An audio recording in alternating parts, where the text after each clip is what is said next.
하도록 하겠습니다. 11절부터 마지막 24절까지입니다. 형제자매 여러분, 내가 여러분에게 밝혀드립니다. 내가 전한 복음은 사람에게서 비롯된 것이 아닙니다.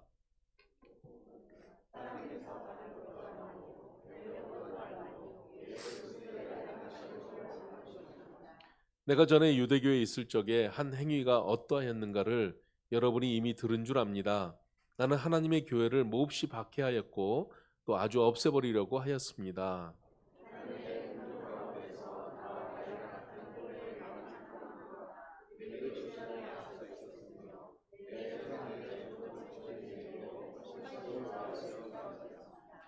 그러나 나를 모태로부터 따로 세우시고 은혜로 불러주신 하나님께서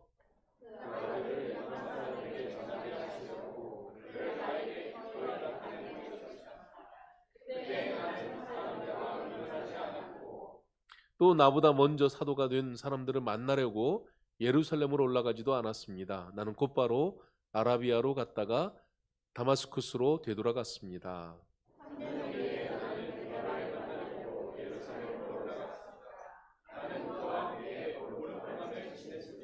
그러나 나는 주님의 동생 야고보밖에는 사도들 가운데 아무도 만나지 않았습니다.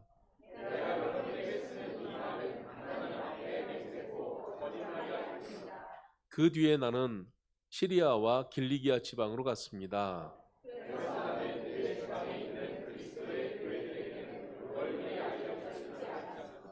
그들은 다만 전에 우리를 박해하던 그 사람이 지금은 그가 전에 없애버리러 가던 그 믿음을 전한다 하는 소문을 들을 따름이었습니다. 그래서 그들은 나를 두고 하나님께 줄곧 영광을 돌렸습니다. 아멘. 자리에 앉으시기 바랍니다. 하나님, 계절이 변하면서 참 힘든 시간들이 되었습니다. 오늘 예배 그래도 최선 다해서 예배하게 하시고 하나님의 살아계심을 증거하는 저희들 되게 인도해 주시길 원합니다. 감사드리며 예수님 이름으로 기도드렸습니다. 아멘. 예. 이게 바람이 직접 가서 그러신 거죠? 예. 저기 누가 최승 집사님 이거 좀 올려주세요. 지금 난방으로 좀 해놨거든요. 지금 전체적으로 추워가지고 올리셨어요? 잘했습니다. 예. 많이 춥죠? 예. 요즘 모든 것을 이기려고 되게 애를 썼는데 관리 잘하려고 했는데 저도 자, 오늘은 갈라디아서를 요즘 이제 또 묵상을 시작했죠. 그래서 사실 갈라디아서에 대한 말씀을 좀 한 두세 차례도 못 나누고 굉장히 중요한 말씀인데요. 그러니까 갈라디아서는 성경에서 교리에 대해서 제일 그래도 확고하게 정리해 놓은 게 로마서다 그러면 로마서와 아주 견주어서 로마서를 쓰기 전에 사도 바울이 급한 마음으로 먼저 보낸 서신이 갈라디아서거든요. 그렇기 때문에 갈라디아서하고 로마서는 같은 맥락이 있습니다. 그러니까 복음에 대해서 정확하게 알려면 갈라디아서를 잘 이해하면 됩니다. 그래서 오늘 말씀을 좀 잘 들으시고 그 다음번 한번 기회가 되면 참 좋겠는데요. 오늘 말씀 이 부분의 말씀을 가지고 나누겠습니다. 저는 지금 최선을 다할 테니까 여러분들도 좀 최선 다해서 들어주시면 서로가 이해도 잘 될 것 같습니다. 자, 이제 사도 바울이 사실은 오늘 말씀은 1장 전체는요 간증입니다. 사도 바울이 내가 어떻게 사도가 됐냐, 왜 주변의 사람들이 하도 너 뭔데, 너 사도도 아니잖아, 너 뭔데 와서 자꾸 얘기해 하고 막 질문하니까 사도 바울이 자기의 예수 믿게 된 스토리, 이것을 쭉 이야기하는 게 오늘 본문의 말씀인 것입니다. 그래서 어떻게 보면은 간증 이야기를 했는데요. 제가 지난번 설교에 간증하지 말라고 자꾸 얘기했죠. 이거는 뭐냐면은 사실은 그리스도의 간증의 본질을 벗어난 간증을 하지 말라는 얘기입니다. 간증이라는 게 어떤 거냐라는 거, 이제 곧 11월 달이 되면 다니엘 기도회를 합니다. 그렇죠? 다니엘 기도회를 하면은 거기 나오는 분이 몇 분 목사님들은 설교를 하시는데 설교도 그 속에 간증을 넣어서 설교를 하시더라고요. 그리고 그래서 간증의 이야기가 사실은 1일부터 21일까지 쭉 있고 마지막 날은 이제 기도의 기간에 있었던 것을 또 간증하는 간증 그것이 많습니다. 그런데 간증도 참 중요한 게 뭐냐면 자기 이야기하면은 이상하죠. 자기 이야기하고 자기 이야기밖에 안 되죠. 그런데 그 이야기하는 것 속에 예수님과 복음에 대한 것이 있어야 되는데 그것이 아니라 자기를 드러내는 이야기를 하고 복음은 사라지고 복음 이야기를 거쳐서 또 자기를 높이거나 자기 PR을 하려고 하는 그런 경우들이 있는데 그것은 안 된다는 것입니다. 네. 저는 다니엘 기도회를 굉장히 중요하게 생각합니다. 왜 그러냐면 믿음을 가진 성도들이 어떻게 살아가야 되느냐, 사회 속에서, 아니 직장에서, 그리고 가정에서 또 어떤 경우를, 어떤 일들을 만났을 때 재앙 같은 일, 아니면 내가 전혀 생각하지 못한 일을 내가 만났을 때 믿음의 사람으로서 나는 어떻게 해결 방향을 찾아내고 또 어떻게 주님 앞에 살아가야 되느냐를 이미 살아본 사람들이 그것을 간증하기 때문에 그것은 굉장히 중요합니다. 그래서 저도 다니엘 기도회 협력위원이고요. 이렇게 해보면 이제 그때 있을 때마다 저도 이렇게 평가를 보내고 의견을 보냅니다. 그러면 그것을 거기서도 반영을 하거든요. 예전에는 찬양을 할 때 좀 모르는 찬양 좀 하지 말아라. 왜 니들끼리만 찬양하냐. 다 같이 알 수 있는 걸 좀 했으면 좋겠다. 그리고 간증자들에 대해서도 이제 몇 가지 코멘트를 이렇게 보내곤 했는데요. 그래서 간증자를 선택할 때부터 굉장히 고려를 하고요. 거기에 간증자로 서시는 분들은 이미 원고를 다 제출해야 되고 원고를 갖다 다 검토를 해봅니다. 왜 그러면 가서 얘기하다 보면은요 자기 자랑하는 경우들이 많이 있거든요. 그러면은 안 되는 것입니다. 간증이라는 것은 뭐냐면 자신의 종교적 체험을 고백함으로써 하나님의 존재를 증언하는 일이라고 되어 있습니다. 이게 사전에 나와요. 자신의 종교적 체험을 고백함으로써 하나님의 존재를 증언하는 일. 그러니까 결국 하나님의 존재를 증언하는 데에 나아가야 되는데 나중에 보면은 자기를 드러내고 자기의 업체를 드러내고 자기가 지금 하고 있는 일 홍보하려고. 그래서 지금도 다니엘 기도회에 간증자로 서겠다고 줄된 사람들 막 압력을 넣고 뭐 어떤 사람 좀 세워달라고 말하는 사람들이 엄청나게 많습니다. 간증자로 세워지면 스타가 되는 것 같아요. 그 목사님들 중에서도 그래가지고 자기들 간증자로 세워달라고 그런 사람들이 되게 많아요. 근데 그것은 참 조심해야 될 일입니다. 하나님의 영광을 가릴 만한 일이 되기 때문에 그렇습니다. 그래서 우리는 보면은 최근에 이제 뭐 인기 많은 뭐 탤런트 간증자로서 예수 교회 다니면은 탤런트 자꾸만 세우려고 하는데 그것도 조심해야 됩니다. 진짜 주님 앞에 서 있는 사람. 그리고 말만 해서는 안 되는 것이고 생활 가운데 또 정치 권력 있는 사람들 가운데서도 이게 참 조심스러운 일입니다. 이번에 보면 남경필이라는 분이 간증자로 서 있어요. 저는 이 준비하시는 분들이 얼마나 간 떨리는 심정으로 그 사람을 세웠을까 심정을 생각을 하게 됩니다. 다니엘 기도의 강사는 복음을 전해야 됩니다. 복음 안에 있어야 되는 것이고요. 그래서 하나님과 예수님 만난 이야기, 그래서 그 하나님과 예수님 만나서 내 인생이 어떻게 달라졌는가, 그리고 하나님은 어떤 분이신가, 예수님은 어떤 분이신가, 이거를 증거해야 되는 것이 간증이라는 것입니다. 자, 좀 더 구체적으로 말한다면 신앙생활하는 사람으로서 하나님의 뜻대로 살아가는 것, 예수님이 원하시는 삶을 산다는 것이 무엇인가, 이것을 구체적으로 살아낸 이야기를 말하는 게 간증이다라는 겁니다. 그래서 이런 것을 이제 사람들은 좀 걸러내야 됩니다. 왜 그러면 자기 자랑을 많이 거기에 섞기 때문에 그렇습니다. 사람은 잘 변하지 않습니다. 사람 참 안 변합니다. 어릴 적 가졌던 기질, 그게 어른이 돼서도 잘 안 변합니다. 근데 때때로 그것이 이제 교육 때문에, 환경 때문에 조금 변하는 것 같은데 결국에는 그것이 그대로 드러난다고들 합니다. 사람은 기질, 생활 습관, 성격 웬만해서는 잘 안 변합니다. 그런데 변하는 경우가 하나 있습니다. 사람이 변하는데 그건 누구냐면 하나님을 만날 때 그 사람이 변하더라는 것입니다. 하나님을 만나면 그 중심이 가치가 이게 변하기 때문에, 그러기 때문에 사람이 변한다라는 것입니다. 그래서 예수님의 인격적인 면들, 이것을 부딪혀 만나게 되면, 아, 내가 이렇게 살아왔는데 내가 살아온 내 인생보다는 주님이 말씀해 주시고 가르쳐 주시는 이쪽 삶이 더 좋구나. 그래서 변하는 겁니다. 예수님이 좋아서, 하나님이 좋아서, 예수님이 날 사랑하시고 하나님 날 사랑해 주신 것이 너무 감사하고 좋아서 그게 변하게 되는 겁니다. 예전에는 이기적으로 나만 위해 살던 사람이 남도 도울 줄 알게 되고, 다른 사람을 수용하고 포용하고, 막 뭐라고 하면은 그거 지칠 때까지 기다려줘야 되거든요. 참아내줘야 되거든요. 그러기 참 힘든데 그렇게 되는 성격으로 변하게 됩니다. 이번에 부흥회를 하는데, 이제 지방에서 좀 여러 가지 일들을, 힘든 일들은 요즘 지방 목사님들도 협조가 잘 안 돼요. 어려운 게 많습니다. 그렇게 하지만 그래도 잘 어렵고 힘든 것들은 저한테 다 맡겨요. 막 이 후배 목사님들이. 그래서 저는 이제 빼지 않고 그런 일들을, 할 수 있는 일들은 도와주려고 합니다. 근데 제일 어려운 게 강사 접대예요. 강사하고 늘 같이 다니는 거죠.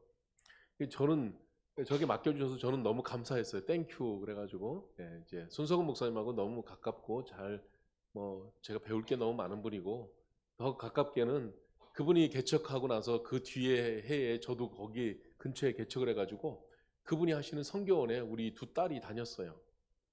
그래가지고 아주 잘 알고 있습니다. 그래서 하는데 이제 낮 시간에 목회자들 모여서 같이 배우는 시간을 가졌어요.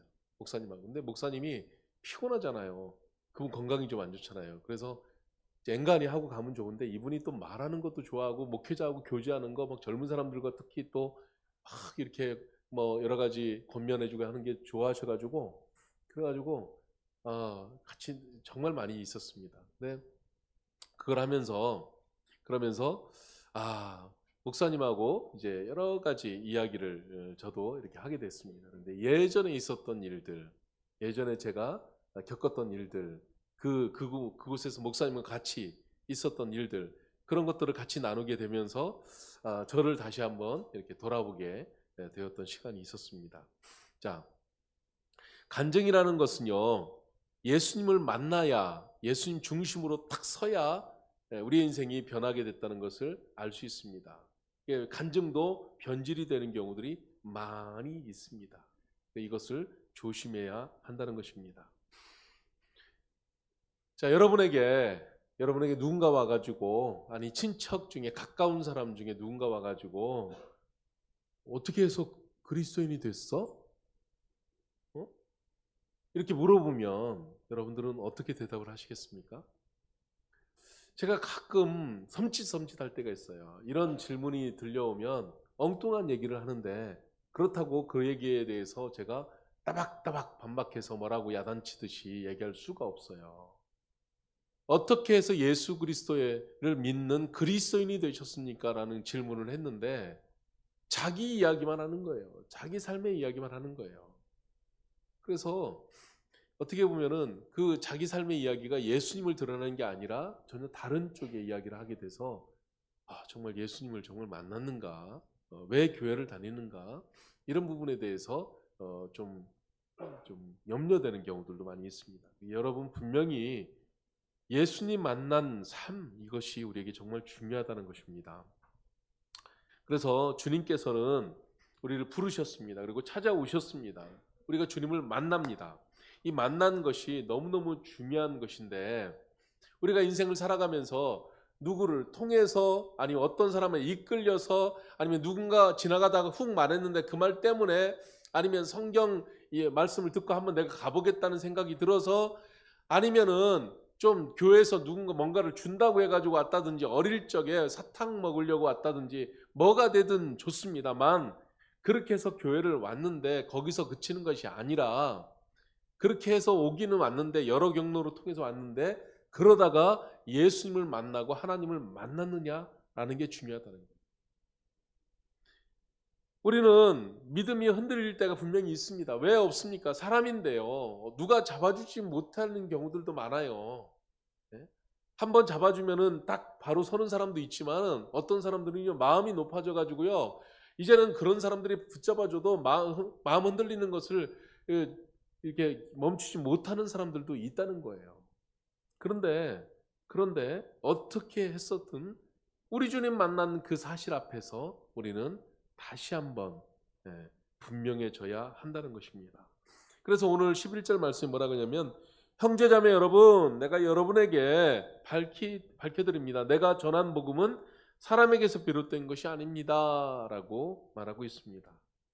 우리가 예수 만난 것은 나 누구 때문에 교회 왔어 그래서 지금껏 다니고 있어 이게 아니라 그렇게 왔든 저렇게 왔든 여러 경로를 통해서 왔지만 나는 예수님을 만났어.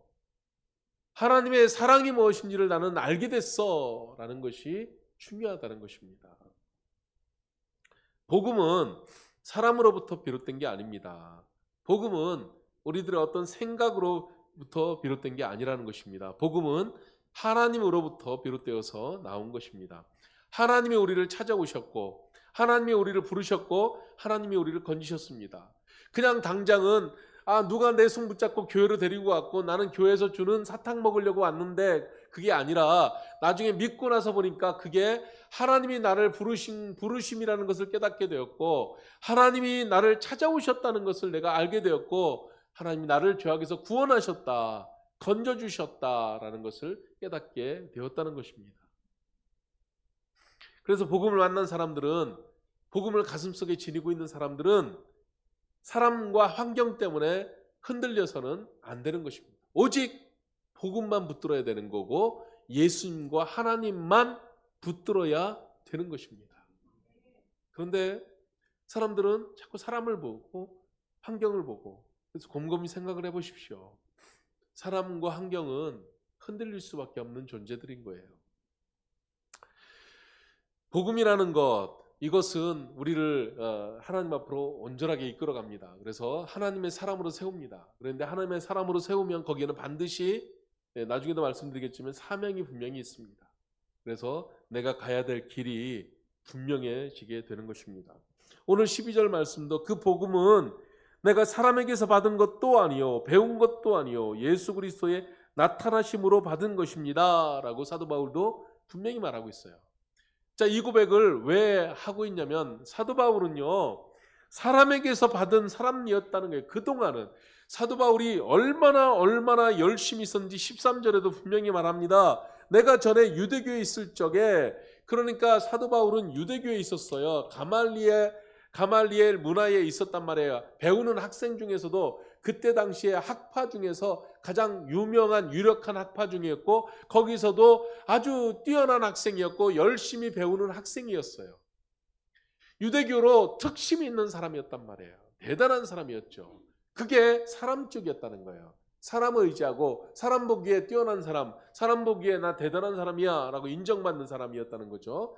자, 그런 믿음을 가지고 그가 살아갔었는데 그랬는데 지금은 복음을 가지고 살아가는데 그것은 그런 사람에게서 인정받으려고 하는 것도 아니고 그 어떤 단체에서 인정받으려는 것도 아니고 오직 하나님에게서 예수님에게서 인정받으려고 했다라는 것입니다. 아멘? 이거 되게 중요합니다. 지금 가난한 성도들이 굉장히 많아요. 가난한 성도가 뭐라고 했죠? 교회 안 나가는 성도들. 교회 안 나가는 성도들은요 자기가 예수님 잘 믿는다고 생각해요. 그런데요 그렇지 않습니다. 교회를 예수님이 만드신 이유가 있어요.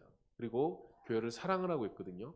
교회 사랑을 통해서 교회의 직분을 통해서 자기의 믿음을 다스림받고 더 배워가고 자라가고 또 그런 것 통해서 사명 감당하라고 했기 때문에 그렇습니다. 그런데 그러지 못하고 자기 생각 그래서 교회를 안 나가는 사람들의 대부분 이유를 한번 들어보면 통계조사입니다. 보면은 이게 사람 때문에 환경 때문에요. 사람 때문에 시험 들었고 환경 때문에 그래서 안 간다는 거예요. 근데 그것은 잘못된 것이라고 주님은 말하고 있습니다. 그래서 주님 중심으로 살아가면 그것이 바르게 여러 가지로 찾아갈 수 있습니다. 그래서 오늘 여기 보면은요 하나님에게서 으로부터 나타났다. 그리스도에게서 나타났다 그랬잖아요. 이게 뭐냐면은 하나님께서 계시해 주셨다는 것입니다.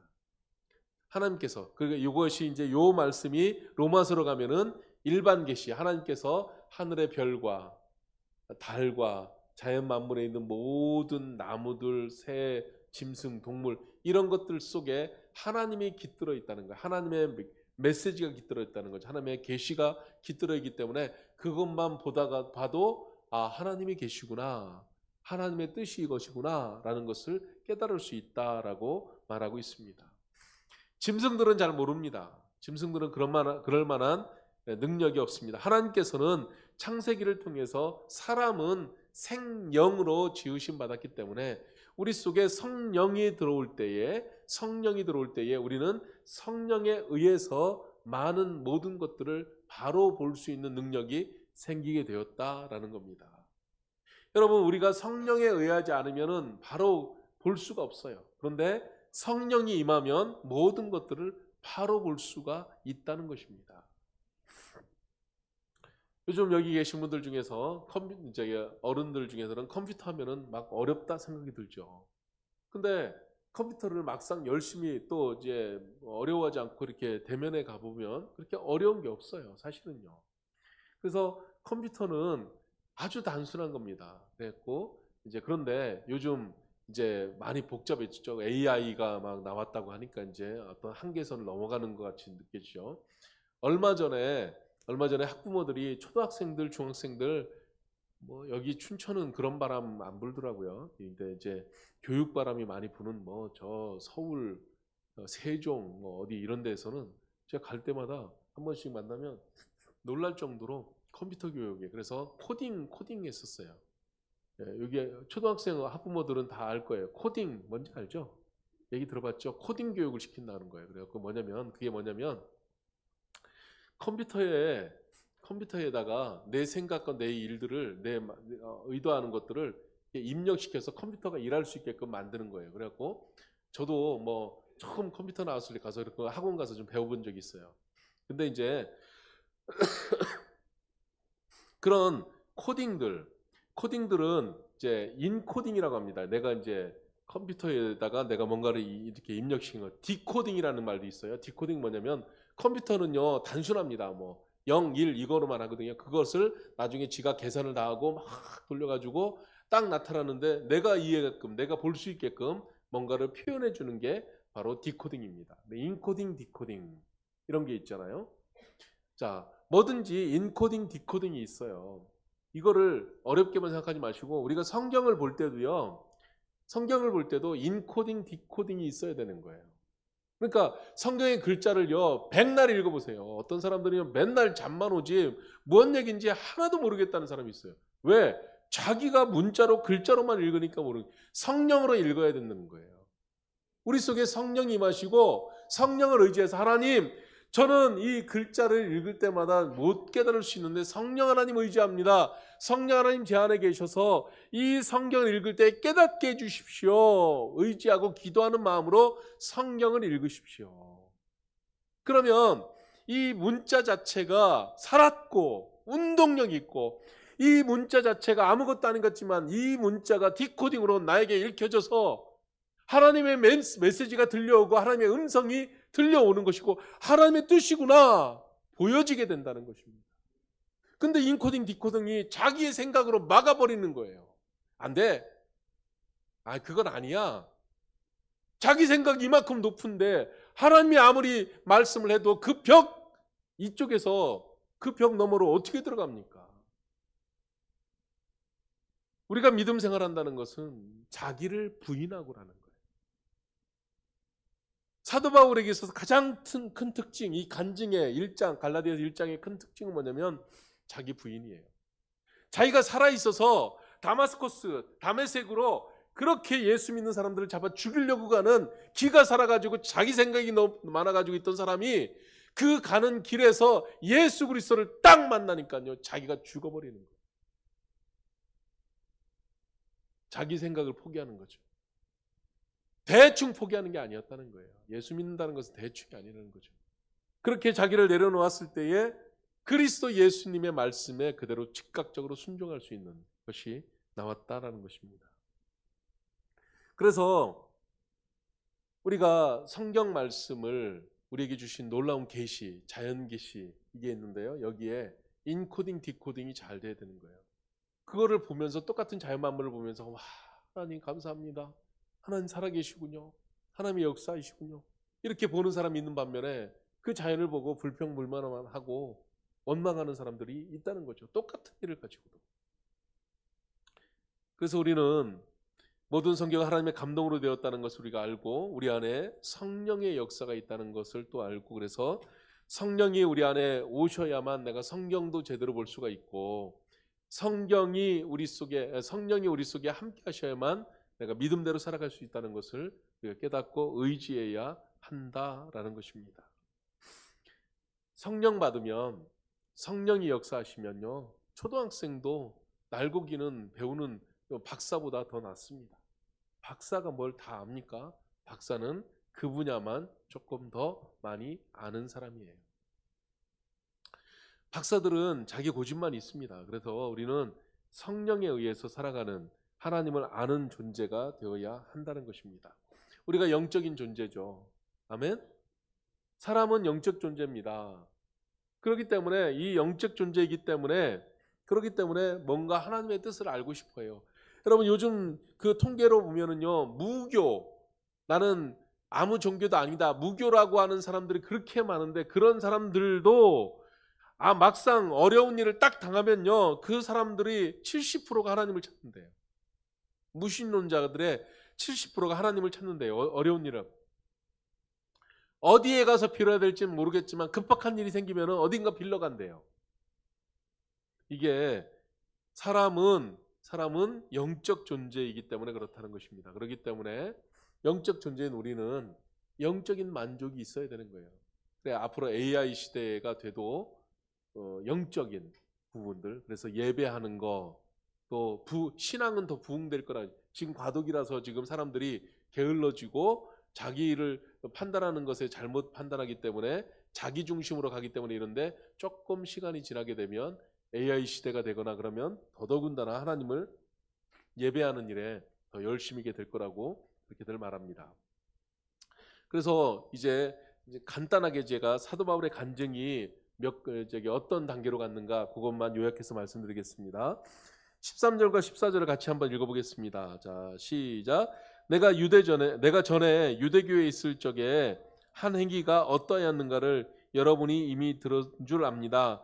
나는 하나님의 교회를 몹시 박해하였고 또 아주 없애버리려고 하였습니다.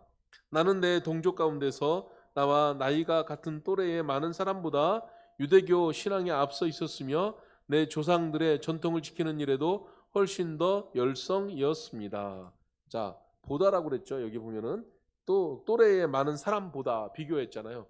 다른 사람보다 잘났다는 거예요. 그러니까는요, 교회 와서나 어디서든지 내가 학교 성적 좋았다든지 늘 자기가 앞서 있고 잘났다고 생각하는 사람들이 많아요. 예수 믿는 제대로 하나님 만나면은요, 늘 하는 말이 뭐냐? 나는 부족합니다. 나는 모릅니다. 잘 모릅니다. 나는 연약합니다. 이걸 고백하는 게 하나님 만난 사람들의 그 말이에요. 그러니까 예수 그리스도가 아니면 하나님보다 아닌 사람들은요, 교만으로 자꾸 나아가고 자기 자랑으로 나아가고, 하나님을 제대로 만나고 예수님을 제대로 만난 사람들은요 다 겸손으로 나아갑니다. 이게 분명해요. 근데 그래서 항상 교만으로 나아간 사람은 저 사람 진짜 예수님 만났나? 하나님 만났나? 제대로 만났나? 한번 검증해 봐야 되는 거예요. 사도 바울은 어려서부터 조상들의 전통 율법에 대해서 아주 자기 인생을 건 사람이었어요. 목숨 걸었어요. 왜? 거기에 그때 당시 사람들의 그 사람들의 평가가 달려 있었거든요. 지금도 이스라엘 땅에 가면은요, 통곡의 벽이나 이런 데 가보잖아요. 그러면은, 이스라엘 학교 가보면요, 애들이 쭉 줄 서가지고 공부하는데요, 거기서 뛰어나게 되려고 아둥바둥 한단 말이에요. 애들이요. 걔들은 지금 시대에 맞아가면서도 공부하고요. 또 암기해오라는 거 유대인들은 엄청나게 많습니다. 애들 맨날 집에 가서 그거 암기하느라고 난리가 납니다. 그렇게 공부를 해요. 왜? 걔네들이요 더 뛰어나니까. 그래서 그 이스라엘 사람들은요, 그렇게 뛰어난 애들에게는요 엄청난 혜택을 줍니다. 조금 더 똑똑하고 조금 더, 그러니까 가정에서 줄 수 없는 혜택이 학파나 아니면 단체나 이 지원단체에서요 그러니까요, 기를 쓰고 좀 더 똑똑해지고 높아지려고 애를 쓰는 겁니다. 이게 사도 바울이 그렇게 삶을 살았다는 거예요. 그래서 그 열심이 얼마나 특별한 열심이었는지, 특심이었는지 교회를 핍박하고 교회에 다니는 사람들을 다 멸하기까지 최선 다해서 열심히 살았다라고 하는 것입니다. 그러니까 자기 신념에 목숨을 건 사람이었고, 사람을 소중히 여기지 않았다는 거죠. 사람은 수단과 방법인 거예요. 사람을 소중히 여기지 않았어요. 그래서 하나님의 이름으로 자기가 높아지려면 남들을 죽이기도 하고 남들을 괴롭히기도 하는 그런 사람이었던 것을 볼 수가 있습니다. 그래서 이 사도 바울에게 이 본심이 그렇지 않게 악인이죠. 어떻게 보면은요. 그 사람에게 들림받은 도구가 뭐냐면 율법이라는 도구였어요. 그러니까 사도 바울이 율법을 많이 알고 있었으니까 이 율법 가지고 사람을 죽여버리는 거예요. 신앙심 있는 사람들도 율법으로 논리를 가지고 박살나는 거죠. 자, 검사에게 그 신앙 양심이 아니면은 이 양심이 마비가 되면은요, 법을 많이 아는 검사가 무서운 겁니다. 도둑놈보다 더 무서운 게 검사예요. 경찰 더 무서울 수 있어요. 판사는 더 그렇습니다. 그래서 참 한국 사회가 개혁되어야 되는 부분들 중에 하나가 뭐냐면은 판사들이 돈에 의해서 이리저리 흔들리지 않아요. 우리나라는요, 제가 감히 말하지만 판사들 바꿔야 될 게 너무 많습니다. 예? 예. 그렇기 때문에 우리는 하나님 말씀 앞에 바로 서야 되는 것인데, 지금 사도 바울도 그렇게 살았었다라고 자기 고백을 하고 있습니다. 여러분, 우리가 예수님 만나기 전에 저 사람 괜찮은 사람이야, 똑똑한 사람이야, 잘난 사람이야, 이렇게 평가들은 받아요. 근데 하나님 앞에서 직면해 봐야 돼요. 내가 사람에게는 칭찬받았고 어떻게든지 남보다는 뛰어나고 제대로 됐고 잘났다고 생각하지만 그거 자랑거리 삼으면 안 됩니다. 예수 믿는 사람들은. 왜? 죄라는 문제 앞에 예수 그리스도는 항상 죄에 걸려 있거든요. 예수 그리스도를 만날 때. 그래 보면, 그것을 직면해 보면, 내가 그런 거 이루려고 얼마나 많은 죄를 지었구나. 내가 사람에게 더 뛰어나 보이려고 남을 얼마나 짓밟았구나. 내가 더 잘나려고 얼마나 많은 부정을 저질렀구나 하는 것들이 깨닫게 돼요. 그게 예수님 만나는 체험입니다. 그런 것들을 다 뭉개버리고 유야무야 해버리고 그렇게 예수 만난 척하면요, 그러면은 만난 척하는 그리스도인이 되는 겁니다. 제대로 예수 믿지 못하는 사람들이, 그러다 보니까 그런 사람들이 교회에 들어오면요, 사람들 죽이는 거죠. 계속 비교하는 거죠. 교회 다니면서도 야, 니네 자식은 뭐 어떠냐, 너 어떤 학교 보냈냐, 우리 애들은 이런데 뭐, 이런 식으로 하면서 세상 걸로 비교를 해버리는 거죠. 어디 교회가 그런데 비교하는 장소입니까? 그런 게 아니잖아요. 자, 그런데 두 번째로 보면은요, 사도 바울이 예수님 만난 다음에 완전히 변했습니다. 예수님 만나고 나니까 이전에는 그렇게 열심히 자기 나름대로 살았던 사람이 바뀌었다는 거죠. 이게 간증에 나와야 됩니다. 15절, 16절을 같이 읽겠습니다. 자, 시작. 그러나 나를 모태로부터 따로 세우시고 은혜로 불러주신 하나님께서 그 아들을 이방 사람에게 전하게 하시려고 그를 나에게 기꺼이 나타내 보이셨습니다. 그때 나는 사람들과 의논하지 않았고 그랬습니다. 사도 바울이 이전에는요, 자기를 위한 열심이었어요. 율법을 가지고 자기를 높이고, 율법을 가지고 다른 사람은 가차없이 죽이면서 밟고 일어서고, 그러면서 자기만을 위한 일들, 그러니까 자기들 집단이 최고라는 거예요. 유대교를 지키기 위해서 예수 믿는 사람들을 다 죽이려고 했잖아요. 그렇게까지 했던 사람이었는데 이제는 완전히 바뀌었어요. 예수님 만나고, 그래서 열정이 바뀌고 열심이 바뀌어서 예수님에게로, 하나님에게로 열정과 열심이 바뀌었다라는 것입니다. 그래서 여기 보면은 모태로부터 따로 세우셨다는 확신이 생기는 거예요. 나는 예전에 내 율법 가지고 이거 가지고 내가 이거 열심히 배워서 내가 잘 살아야지, 내가 율법을 열심히 배워서 내가 부자 돼야지, 내가 율법을 열심히 배워서 내가 높아져야지, 이런 생각 가지고 살았던 사람이 나에게 율법을 배우게 하신 이유가 있구나. 이 율법을 통해서 하나님 증거해야지, 내 율법을 통해서 내가 하나님 나타나야지, 이거인 거예요. 여러분 사도 바울처럼 율법을 많이 안 배웠다면, 사도 바울이 이 기독교 복음에서 세우는 로마서라든지 서신서 같은 이런 것들을 쓰지 않았다면 우리 복음이 어떻게 됐겠습니까? 우리가 하나님을 어떻게 이해를 잘했겠어요? 저는 사도 바울 같은 사람이 예수님 믿게 돼서 얼마나 대단한지 몰라요. 사도 바울 같은 사람이 율법을 그렇게 어릴 적에 달달달 외우고 열심히 배웠기 때문에, 율법에 통달했기 때문에 복음을 확실하게 뚫을 수 있다고 생각을 합니다. 그러니까 사도 바울의 도움을 우리는 엄청 받고 있는 거예요. 사도 바울은 나를 모태로부터 따로 세우시고, 아 그렇구나, 내가 이전에 율법 가지고 그렇게 살았었는데 이 율법의 용도는, 쓸모는 그게 아니었구나.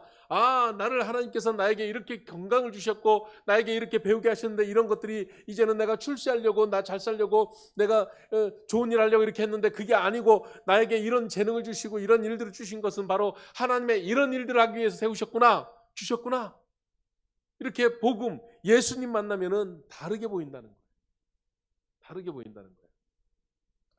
은혜로 불러주신 하나님께서 은혜가 뭔지를 진짜 깨닫게 된다는 거죠. 은혜. 그래서 진짜 은혜가 무엇인지를 알아야 된다는 것입니다. 여러분, 하나님의 은혜라는 것은요, 참 우리가 직접 지금 깨닫기가 참 어렵습니다. 근데 한 발짝 이렇게 돌아서 시간이 지난 다음에 뒤돌아보면 정말 하나님의 은혜구나. 하나님의 은혜구나. 왜 사람들은요, 좀 즉각 깨달으면 좋은데 왜 다 시간 지난 다음에 깨달아요? 참 그게 어려운 것 같아요, 사람은. 그래서 시간 지나고 깨달은 다음에, 그러면은 그동안 있었던, 깨달아서 억울해지고 뭐 했던 사람들에게, 피해자들, 어려운 사람들 가서 다 가서 사과하고 다시 돌려놓고 해야 되는데 그런 것도 안 해. 자기만족으로 끝나는 거죠. 참 그게요. 그래서 자기 문제 때문에 그때 당했던 사람들, 어려웠던 사람들은요, 그거 어떡하라고. 또 그렇게 당하는 사람들 하나님의 은혜로 이제 여기고 살아가는 거죠. 그런데 하나님의 은혜는 아주 신비한 것입니다. 그래서 이미 예정되어 있고, 그래서 하나님께서 택하셨고 부름받아서 우리를 하나님 앞에 살아가게 이렇게 만들어 가시는 것입니다.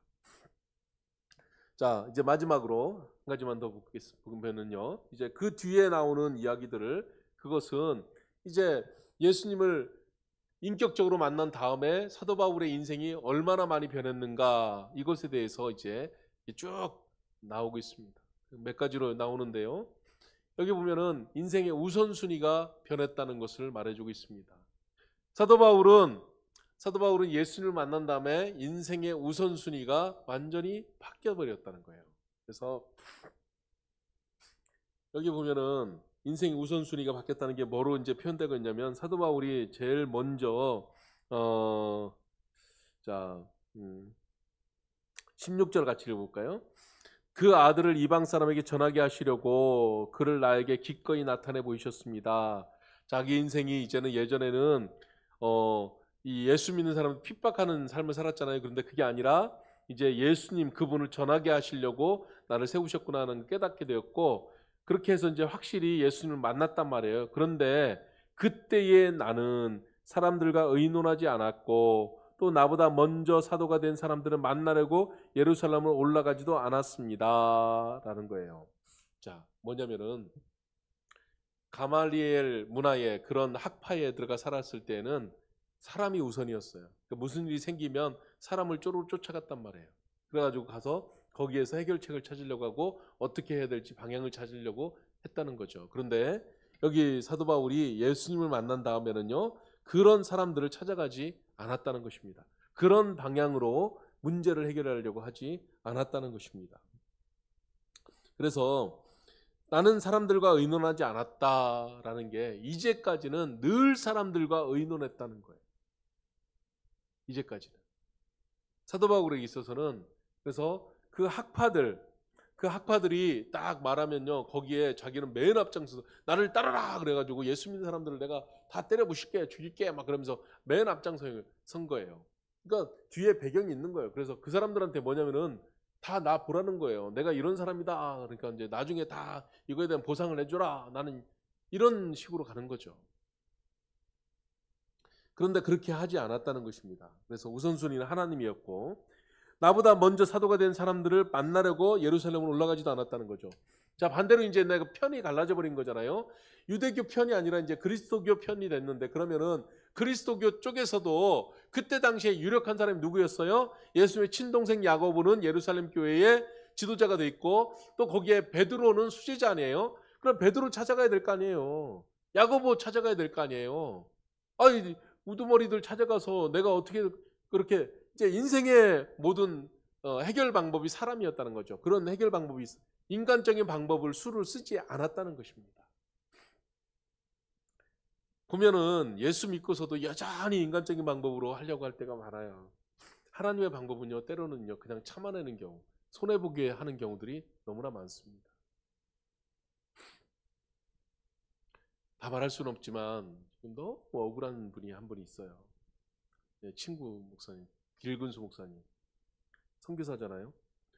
어떤 교회에서 자기 교회에 선교사님으로 되달라고 그렇게 서정하고, 그렇게 해서 뭐 어떻게 지원해주겠다고 다 약속까지 해주고, 그래가지고 이제 필리핀에 갔는데, 그래서 방향이 좀 쉬운 방법, 이용준 선교사님과 같이 선교하는 그 자리로 가려고 했었는데, 그게 아니라 자기들이 지정한 장소 거기 가서 전혀 모르는 곳에 그거 하라고 그래가지고 거기 가서 죽으라고 했어요. 뭐 별로 지원도 많이 없어서 기타 하나 가지고 아이들 불러가지고 찬양하고 예배 장소 넓히고 예배하는 일, 전도하는 일, 제자 삼는 일, 지금까지 죽으라고 했어요.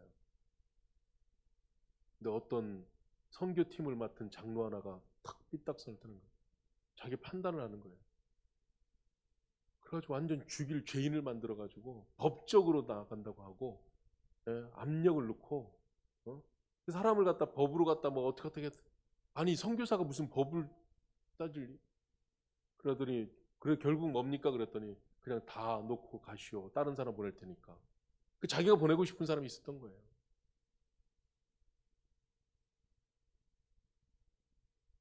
아우 하나님 막 그 이야기를 듣고 막 눈물이 나오고, 뭐 벼락 좀 안 치십니까? 막 이런 마음까지 막 드는 거예요. 친구 길근수 목사가 내 카톡으로 들을 수 있어요. 거기 동기 목사님이 있어요. 여자 목사님. 거기다 전화하지 말라는 거예요. 저더라. 제가 전화할 수 있거든요. 그냥 다 받아들이기로 했어. 그냥 참기로 했어. 하나님의 뜻으로. 저는 그 교회 가서 1인 시위도 하고 싶었어요. 그렇게까지 사정하고 인생을 그렇게 해놓고. 자, 제가 죄송합니다. 이제 사실 이 내용은 안 넣으려고 했는데, 근데 길구수 목사님 훌륭하지 않아요? 그리스도만 바라보고 하나님만 바라보고. 저도 그런 얘기를 했습니다. 이용준 선교사도 그렇게 나눴어요. 같이 카톡에서 그랬나. 하나님의 뜻이, 우리는 당장은 받아들이기 어렵지만 인생의 우선순위는 내 성공이 아니잖아요. 하나님의 일을 하는 것이고, 내가 지금 그 자리에서 나와도 하나님의 일을 하는 데는 변함이 없는 것이고, 하나님께서 만나주셨고 하나님 인도하시는 것인데, 여러분 아둥바둥할 때는 내 뜻대로 내 생각대로 안 되게 하시는 하나님이 인도하시니까 그것 때문에 막 불만도 생기고 들이받고 싶고 막 그런 거 아닙니까? 하나님의 뜻대로 살아간다는 거, 그것을 우리가 생각해 봐야 돼요. 그러면서 여기 또 하나 간증을 사도 바울이 합니다. 사도 바울이 뭐라고 합니까? 예수님 딱 만난 다음에, 여러분 즉각적으로 예수님 만나면 사람들은요 자기를 드러내고 싶어요. 자기를 나타내고 싶어요. 근데 그렇게 안 하고 사도 바울은 아라비아 해로 갔습니다. 아라비아 사막으로 갔습니다. 광야 땅일 수도 있고, 아라비아라는 지역이 있어요. 아무도 없는 거, 광야 땅. 거기로 가서 3년을 있습니다.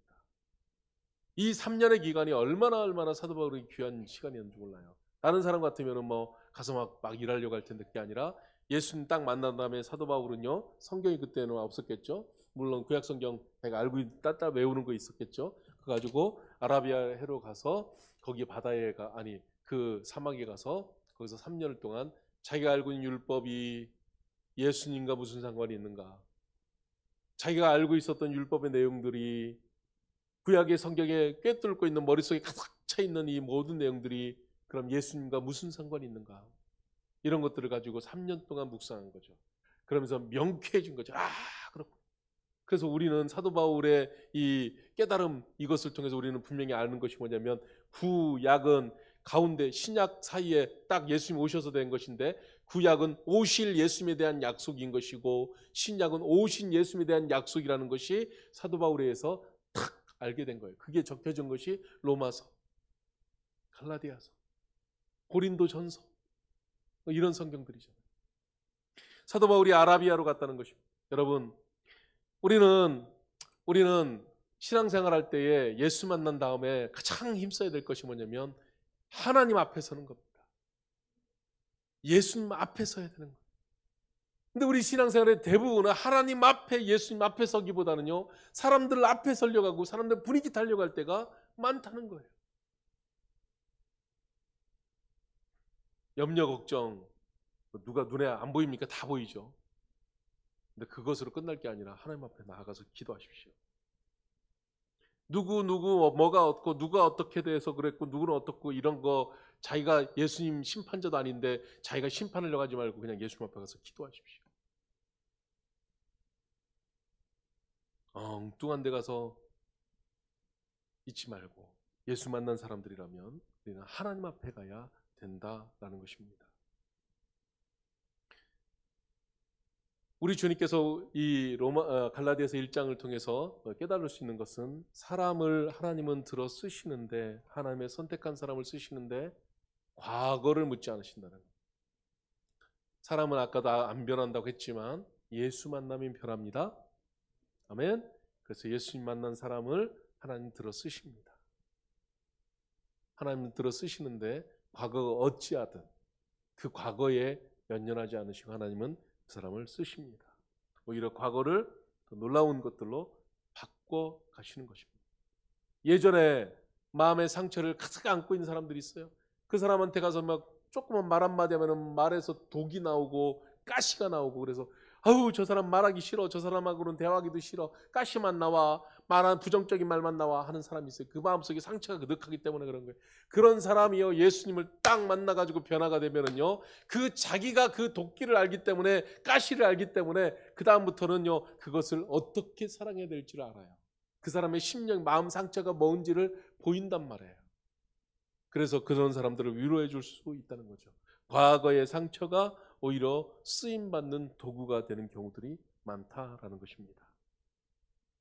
이제 여러분들도 간증을 하시는, 그래서 복음을 전하시는 삶을 살아셔야 됩니다. 내 자랑하지 마시고 예수님 드러내고 예수의 사랑을 드러내는 삶을 살아가야 되는 것입니다. 그래서 우리는 우리 삶을 변화시켜준 주체가 하나님이시고 예수님이시다.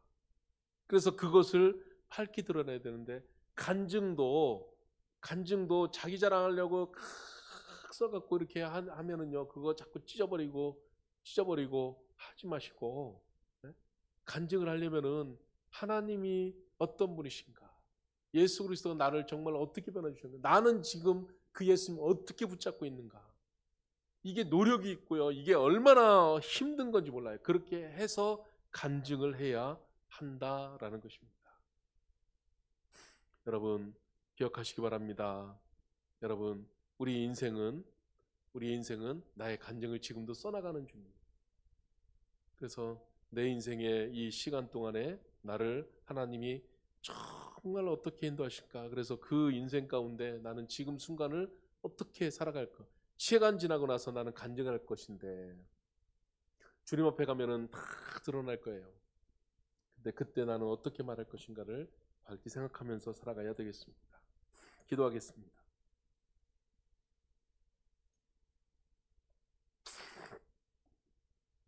사도 바울이 마지막에 그랬습니다. 전에 우리를 박해하던 사람이 지금은 그가 전에 없애버리려고 했던 그 믿음을 전한다. 이런 소문을 사람들이 하는데 그들은 나를 두고 하나님께 영광을 줄곧 돌렸습니다. 저와 여러분의 삶을 다른 사람들이 보면서, 야, 저 사람 보면 하나님 살아계셔. 야, 저 사람 보면은 하나님이 참 놀라운 일을 하셨어. 그렇게 영광 돌리는 그런 인생이 돼야 되겠죠. 근데 과거에 했던 조그마한 거 붙들고 죽을 때까지 울고 먹다가 주님 앞에 가서는 아무런 것도 드러내지 않고 이미 말해버리면 영광이 다 사라진다는 말도 있죠. 근데 100번도 더 말해가지고 영광 사라질 대로 다 사라진 다음에 그래도 그게 뭐가 남아있는 줄 알고 우리는 그거 울고 먹고 살아가는 데가 많죠. 다시 지금 주님을 붙잡아야 됩니다. 하나님 앞에 서야 됩니다. 누구 때문에, 어떤 일 때문에, 환경, 사람 바라보지 말고 주님만 바라봅시다. 우리 그렇게 하나님, 저의 인생이 주님 앞에 서기를 바랍니다. 사도 바울이 다마스쿠스로 가다가 그 길 위에서 빛 가운데 오신 주님을 만난 것처럼 지금 이 순간 우리 주님을 만나길 원합니다. 우리 그렇게 기도하겠습니다. 사랑이 많으신 아버지요, 그래 감사합니다.